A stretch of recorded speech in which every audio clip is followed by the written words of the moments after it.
Traffic দপ্তর এবং পরিবহন দপ্তর দুর্ঘটনা রোধে যতই সচেতনতা কর্মসূচি নিচ্ছে তার সঙ্গে পাল্লা দিয়ে বাড়ছে প্রতিনিয়ত যান দুর্ঘটনা। তারই অঙ্গস্বরূপ সাত সকালে 22 জন শ্রমিককে নিয়ে উল্টে যায় 4 চাকার একটি গাড়ি।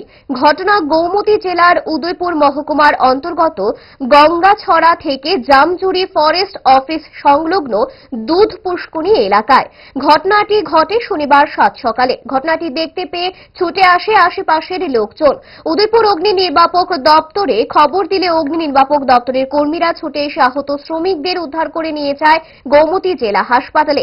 গাড়িটি অত্যন্ত দ্রুত গতিতে থাকার জন্য নিয়ন্ত্রণ হারিয়ে দুর্ঘটনায় পতিত হয়। ঘটনাটা কোন জায়গায় হয়েছে? ঘটনা কোন জায়গায় হয়েছে? অ্যাক্সিডেন্ট কোন জায়গায় হয়েছে? আপনারা গাড়িতে কতজন ছিলেন? গাড়ি আমি তো প্রায় গণছি না, আপনি 20-25 জন। তারা কি বেশি ব্যথা পাইছে? তারা তো বেশি ব্যথা হয়েছে। তারা এখন কই?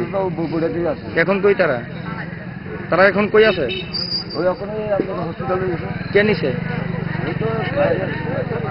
কোন রকমে নাকে মুখে গুজে সারাদিনের জন্য বেরিয়ে পড়া। অম্বলের আর দোষ কি? তাই তারা 5 দশক ধরে গ্যাস, অম্বল ও পেটের সমস্যার একমাত্র সমাধান গ্যাস ন।